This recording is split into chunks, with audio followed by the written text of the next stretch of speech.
नमस्कार। आज हम हिंदी शिक्षण के अंतर्गत लेते हैं विषय के रूप में भाषा और माध्यम भाषा में अंतर। एक विषय के रूप में भाषा और माध्यम भाषा।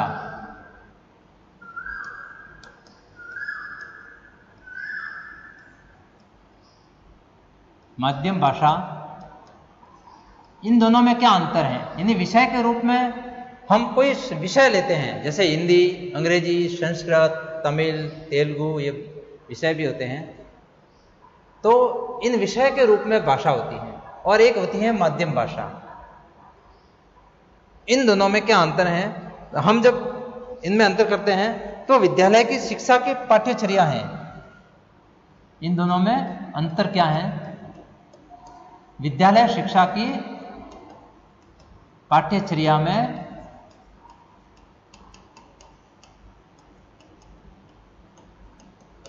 जब विभिन्न विषयों को पढ़ाया जाता है, इन पाठ्यचर्या में हम विभिन्न विषयों को पढ़ते हैं। पाठ्यचर्या में विभिन्न विषय होते हैं और जिस माध्यम में हम उन विषयों को पढ़ते हैं वो हमारी माध्यम भाषा होती है। इन विषयों को जिस भाषा के माध्यम से, जिस भाषा के माध्यम से हम अध्ययन करते हैं,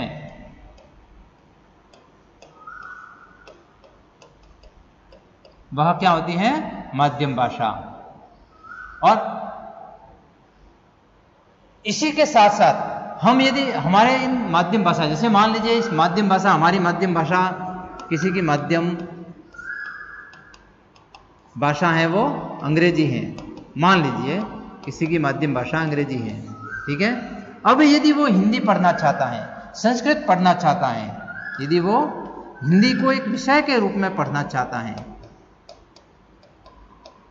या संस्कृत को एक विषय के रूप में पढ़ना चाहता है, तो विषय के रूप में पढ़ना चाहता है तो क्या होगा कि हिंदी और संस्कृत ये अपनी अपनी भाषाओं में ही पढ़ाई जाएगी, ये अंग्रेजी भाषा में नहीं पढ़ाई जाएगी।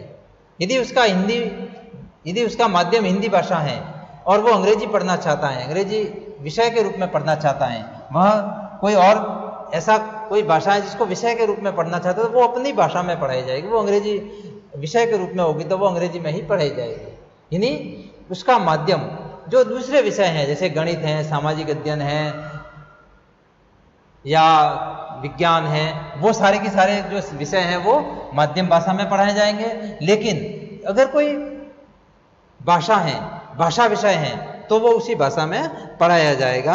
इस प्रकार से विषय के रूप में भाषा और माध्यम भाषा दोनों में ही अंतर होता है। हमारी शिक्षा प्राप्त करने की भाषा माध्यम भाषा है और हम जिस भाषा को विषय के रूप में पढ़ते हैं वो विषय की भाषा होती है। भारत में चूंकि त्रिभाषा सूत्र के रूप में बालक माध्यमिक स्तर तक 3 भाषाएं वो सीख चुका होता है, अध्ययन कर चुका होता है, इसलिए माध्यम भाषा को विद्यार्थी के विषय के तौर पर भी वो पढ़ सकता है और अलग भी पढ़ सकता है। अब देखिए, माध्यम भाषा यदि अंग्रेजी है और वो विषय के तौर पर भी अगर अंग्रेजी पढ़ना चाहता है तब भी पढ़ सकता है। अगर माध्यम भाषा हिंदी है और हिंदी को एक विषय के तौर पर पढ़ना चाहता है तब भी वो अध्ययन कर सकता है इसका। इस प्रकार से माध्यम भाषा और विषय भाषा दोनों में थोड़ा सा अंतर होता है। एक माध्यम भाषा, दूसरी उसकी विषय की भाषा। इस प्रकार से हम माध्यम भाषा और विषय भाषा को थोड़ा सा अलग अलग हम देख सकते हैं, थोड़ा सा अलग अलग रख सकते हैं। नेक्स्ट हमारा बिंदु है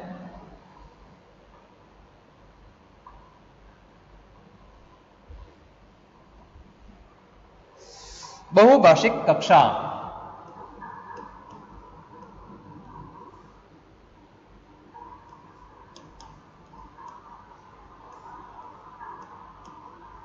यानी एक भारतीय भाषा, भारतीय कक्षाएं। क्योंकि भारत में बहुत सारी भाषाएं बोली जाती हैं, अलग अलग प्रांतों में, अलग अलग क्षेत्रों में अलग अलग भाषाएं बोली जाती हैं, इसलिए यहाँ पर जो कक्षाएं होती हैं, बहुत सारी ऐसी कक्षाएं होती हैं जहां पर अलग अलग प्रांतों से विद्यार्थी आए हुए होते हैं, अलग अलग भाषा क्षेत्रों से विद्यार्थी आए हुए होते हैं। और वहां पर अलग अलग क्षेत्रों से जब विद्यार्थी आए हुए होते हैं तो वो क्या होता है कि वहां पर वो बहुभाषिक कक्षा होती है। उस कक्षा में बहुत सारी भाषाएं, बहुत सारी बोलियां बोलने वाले, बहुत सारी भाषाएं बोलने वाले विद्यार्थी या बच्चे पढ़ते हैं। तो वो बहुभाषिक कक्षा जहां पर अलग अलग बोलियां बोलने वाले विद्यार्थी, जहां पर यानी जिस कक्षा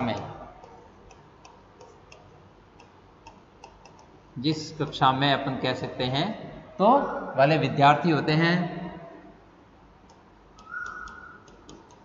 वो क्या कहलाती है? बहुभाषिक कक्षा।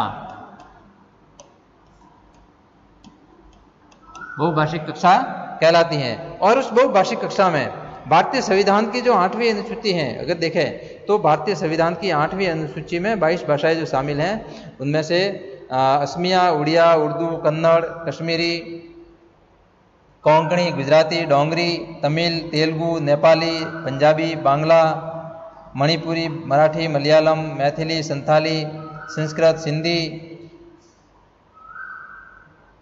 हिंदी, इस प्रकार से बहुत सारी 22 भाषाएं जो शामिल हैं। तो ज़्यादातर क्षेत्र बहुभाषिक कक्षाएं हमें कहाँ मिलती हैं? ज़्यादातर बहुभाषिक कक्षाएं में शहरों में मिलती हैं। शहरों में ज़्यादातर हमें बहुभाषिक कक्षाएं मिलती हैं, या बड़े बड़े संस्थानों में हमें बहुभाषिक कक्षाएं मिलती हैं, क्योंकि वहाँ पर बहुत सारे अलग अलग क्षेत्रों से लोग आए हुए होते हैं, अलग अलग क्षेत्रों से वहाँ पर विद्यार्थी आए हुए होते हैं। इसलिए वहाँ पर उदाहरण के तौर पर अगर हम लें तो बड़े जो संस्थान हैं जैसे IITs हैं, IIM हैं, या सेंट्रल यूनिवर्सिटीज़ हैं, या फिर बड़े बड़े जो शहर हैं, मेट्रो सिटी हैं, वहाँ पर जो बड़े संस्थान हैं वहाँ पर अलग अलग प्रांतों से विद्यार्थी एडमिशन लेते हैं, अलग अलग बोली बोलने वाले वहाँ पर विद्यार्थी आते हैं। तो वहाँ पर वो बहुभाषिक कक्षा होती हैं। और जहाँ पर हिंदी अंग्रेजी के साथ साथ और भी बोलियां बोलने वाले वहाँ पर होते हैं। इस तरह से एक बहुभाषिक कक्षा में जब अध्यापक पढ़ाता है तो उसको अपनी सृजनात्मकता का ज्ञान देना वहाँ पर अनिवार्य होता है, क्योंकि जब अध्यापक पढ़ाता है तो उसको कम से कम 2-3 भाषाएं जो कि माध्यमिक स्तर पर भी माध्यमिक स्तर तक पढ़ चुके होते हैं, एक स्थानीय भाषा, एक हिंदी और एक विदेशी भाषा, इस प्रकार की जब वो भाषाओं का प्रयोग अपनी अलग अलग शब्दों का जब वो प्रयोग करता है तो वहाँ पर वो बालक सीखते हैं, किस प्रकार सीखते हैं और उनको किस प्रकार सिखाया जाता है। उसमें वहाँ का अध्यापक एक सृजनात्मक तौर पर उनको सिखाता है। और वहाँ पर इस प्रकार से बहुत सारे जो बहुभाषिक कक्षा बोलने वाले होते हैं, बहुभाषिक विद्यार्थी होते हैं, तो उनको भी पढ़ाना वहाँ पर होता है। इस प्रकार से दूसरी है हमारी मातृभाषा क्या है और राजभाषा क्या है। हम नेक्स्ट लेते हैं मातृभाषा क्या है और राजभाषा क्या है। एक तो मातृभाषा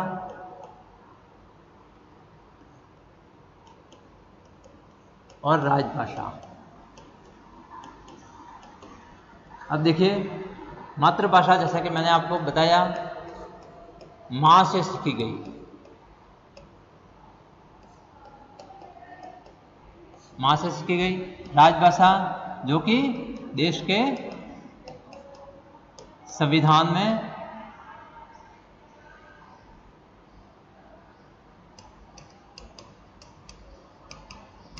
वर्णित, यानी उसका देश में जो कामकाज होता है, जो राज्य का कामकाज है, राज्य का या देश का कामकाज इसी भाषा में होता है, वह राजभाषा कहलाती है, वह मातृभाषा कहलाती है। और जो अपने माँ से और आस पड़ोस से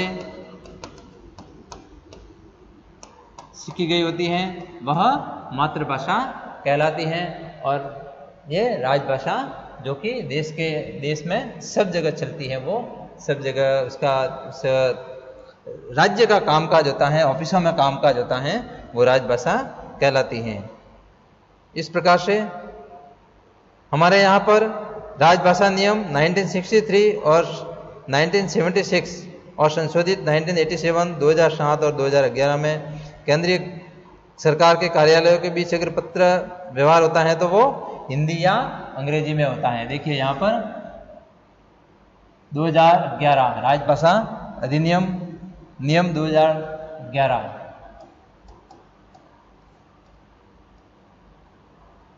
राजभाषा नियम क्या है कि यदि केंद्रीय सरकार के कार्यालयों के बीच पत्र व्यवहार होता है, केंद्रीय सरकार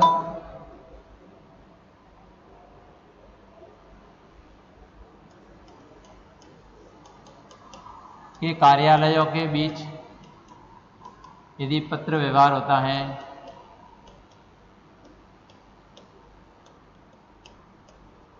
तो वो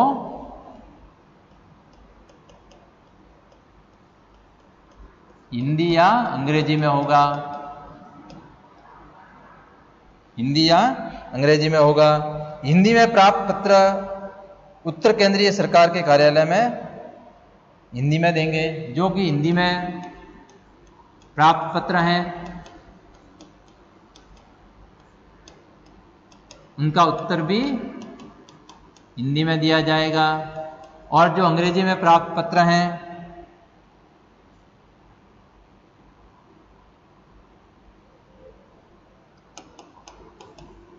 अंग्रेजी में प्राप्त पत्र हैं उनका उत्तर अंग्रेजी में दिया जाएगा।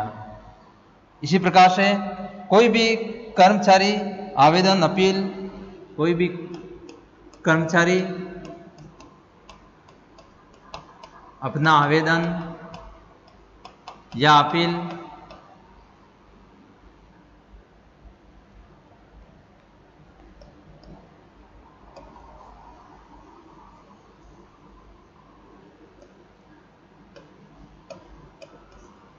हिंदी या अंग्रेजी में कर सकता है।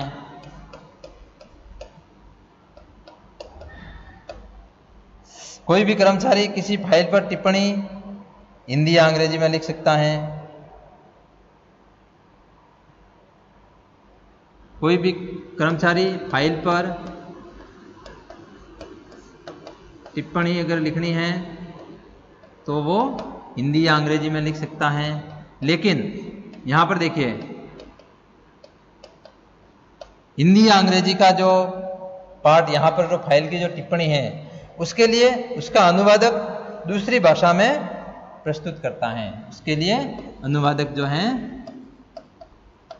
वो दूसरी भाषा में, जैसे अगर हिंदी में लिखी है तो वो अंग्रेजी में अनुवाद करेगा और अंग्रेजी लिखी है तो हिंदी में अनुवाद करेगा। इस प्रकार राजभाषा नीति के क्रियान्वयन के लिए बहुत सारी समितियां भी बनी, जिसमें संसदीय राजभाषा समिति है, केंद्रीय हिंदी समिति है, हिंदी सलाहकार समिति, केंद्रीय राजभाषा कार्यान्वयन समिति, नगर राजभाषा कार्यान्वयन समिति। इस प्रकार से बहुत सारी ये समितियां भी बनी।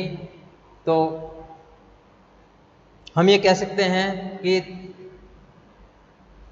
विषय के रूप में भाषा और माध्यम भाषा, क्योंकि विषय के रूप में भाषा जो कि हम एक विषय के रूप में पढ़ते हैं, जैसे हमारा विषय, हमारा सब्जेक्ट अंग्रेजी, हमारा सब्जेक्ट हिंदी, हमारा सब्जेक्ट संस्कृत, तो वो उसी भाषा में पढ़ाई जाएगी। यदि हमारा विषय है अंग्रेजी तो वो अंग्रेजी में ही पढ़ाई जाएगी, अंग्रेजी, क्योंकि हमारा वो विषय है।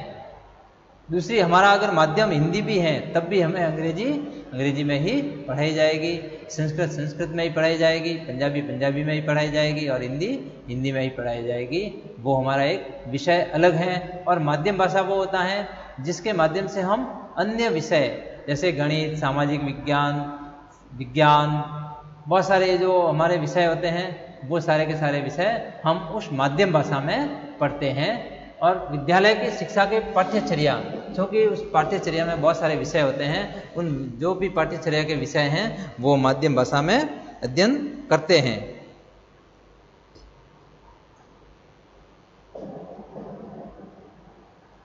इस तरह से मातृभाषा या माध्यम भाषा जो है वो अलग होती है, माध्यम भाषा अलग होती है और विषय की भाषा अलग होती है। विषय के रूप में हम अलग पढ़ते हैं और माध्यम भाषा के रूप में हम अलग पढ़ते हैं। क्योंकि भारत में बहुत सारी कक्षाएं बहुभाषिक कक्षाओं के रूप में पाई जाती हैं। बड़े बड़े शहरों में या IIM जो होते हैं वहाँ पर, या केंद्रीय विश्वविद्यालय और बड़े बड़े जो संस्थान हैं, उन संस्थानों में चूँकि पूरे भारत से छात्र आते हैं और वहाँ पर अध्ययन करते हैं। इसलिए उनकी भाषाएं भी अलग अलग होती हैं। क्योंकि भारत बहुभाषिक देश है और यहाँ पर बहुत सारी भाषाएं बोली जाती है, तो उनकी भाषाएं भी अलग अलग होती हैं। वहाँ पर पढ़ाना, जो शिक्षक होता है वो एक संपूर्ण तौर पर उन सभी विद्यार्थियों को किस प्रकार पढ़ाता है, वो उसके लिए एक बहुत ही अलग अनुभव होता है। और वहाँ पर बहुभाषिक कक्षा का अध्ययन उसके लिए एक बहुत ही अलग अनुभव होता है। क्योंकि आजकल हम देखिए हमारे यहाँ पर भी, हमारे यहाँ आप जहाँ अध्ययन करते हो विद्यावाड़ी में, वहाँ भी अलग अलग प्रांतों से विद्यार्थी आते हैं।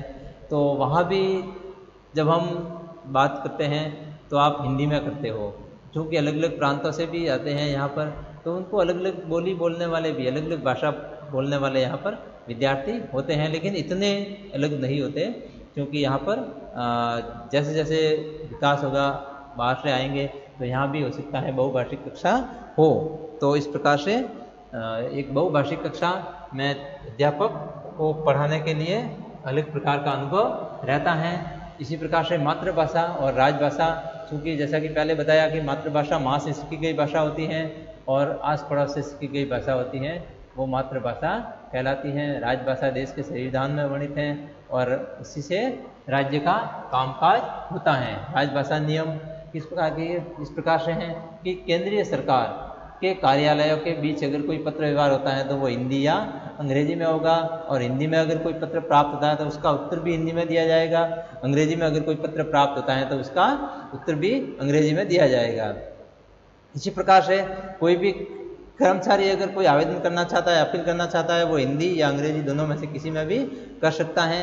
कोई कर्मचारी अगर फाइल पर टिप्पणी करनी है किसी अफसर को, तो वो हिंदी या अंग्रेजी दोनों में ही किसी एक भाषा में कर सकता है। लेकिन उसका अनुवादक उसको जैसे मान लीजिए हिंदी में उसने टिप्पणी की है तो वो वापस अंग्रेजी में उसको अनुवाद करेगा, और अगर अंग्रेजी में टिप्पणी की है तो हिंदी में उसका अनुवादक उसको हिंदी में टिप्पणी करेगा। तो इस प्रकार से ये राजभाषा नियम और संविधान में भी बहुत सारे जो कि हमारे इस देश की शिक्षा समितियों और शिक्षा रिपोर्टों में भाषाओं की स्थिति के बारे में संविधान में बहुत सारी धाराएं हैं, वो हम अपन अगले वीडियो में पढ़ेंगे। और संविधान की जो शिक्षा समिति हैं या शिक्षा समितियां हैं, उसमें भाग 17 में 343 से 351 तक बहुत सारे धाराएं हैं, वो हम नेक्स्ट वीडियो में हम पढ़ेंगे। थैंक यू, धन्यवाद।